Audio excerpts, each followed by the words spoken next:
प्रेताय विमुक्ति कांक्षी उत्तम फल प्राप्ति कामना चरित महाश्मशाने गंगा तट बक्सर क्षेत्र प्रथम पिंडते में अधीयते तो प्रतिष्ठा है। देखिए है गंसा के भरे है जाओ छत गिराई हाथ हाँ बाबू थोड़ी हाँ वो ही हाँ है अंगुली सिखार दी बस हो गई चल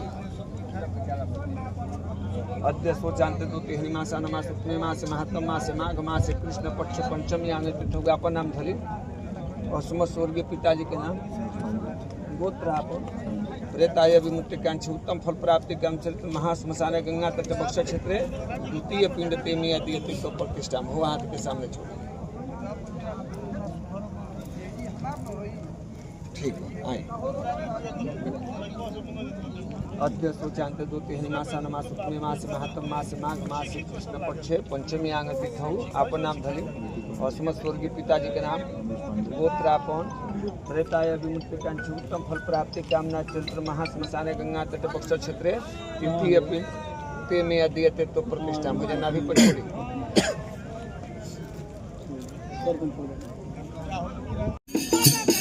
रिकित के पिताजी मनोज पांडे भैया के अंतिम संस्कार भैला उधर लास्ट जला था। सब भाई जी लोग प्रार्थना करो भगवान से भगवान उनका के अपना श्री चरण में स्थान दही स्वर्ग के प्राप्ति होके। बहुत दुख के घड़ी बटे सब भाई साथ दे। यह बक्सर के शमशान घाट है।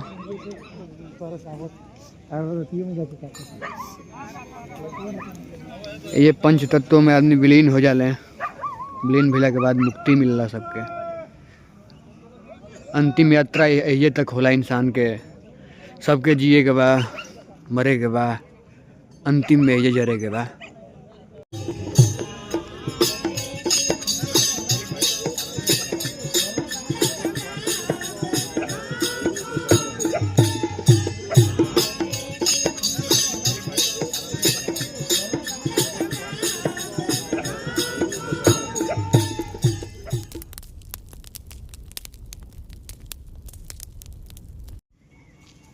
ठंडी में कैसे आदमी गुजारा कर रहा बने देखत अंजनू बक्सर के रामरेखा घाट है। ये सब गरीब ऐसा ही सुतल बने खुला आसमान में। ठंडी एकदम भयंकर भइल बा ऐसा ही। तो सोच सकता आदमी कितना कठिनाई बा जीवन में। यह बक्सर के रामरेखा घाट है। लास्ट जलैला के बाद आदमी यही आवेले नहाले धोले। नहाले धोला के बाद पूजा पाठ होखेला तिरंजलि दियाला। और बाद सब अपना अपना घरे चल जाला। सब फिलहाल आ चुकल बा। चलो आइल बा इहो नहाई गंगा जी में। गंगा जी नहाए चलो जो निकाह 12 बजे तो रात। हाँ ढंग से नहाए के मिली। आज गंगा जी नहाइल जाई सब आदमी।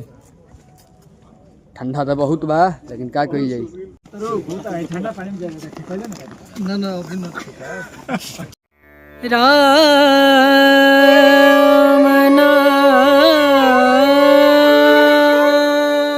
हमनी के बक्सर में बानी जा।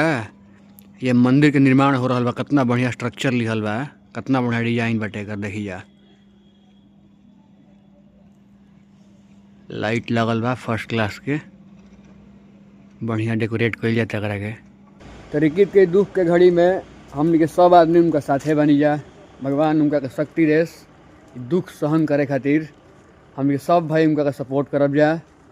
तू बेचारा खुश रहो बढ़िया रहो। तो आज के सफ़र ये तक रहल है। रिकित के भगवान शक्ति देस उनका पिताजी के अपना श्री चरण में स्थान देस परिवार के क्षमता देस ई दुख से उबरे खातिर।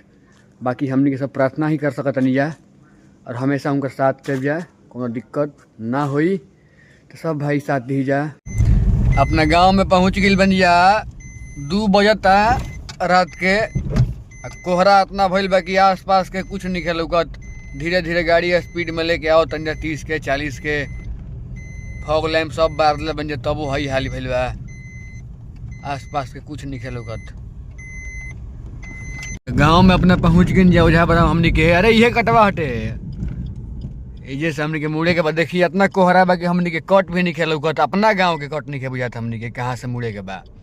धीरे धीरे 30 से 40 स्पीड में आवत तनिया। वो गाड़ी पीछे से कसम डरत आवती है बेचारी। तो फिलहाल हमनी के पहुँच गई बन जा। अब अब जाके आराम कर लीजिए, सुतल जाई। ठीक है, तब रहो सब आराम करी जा।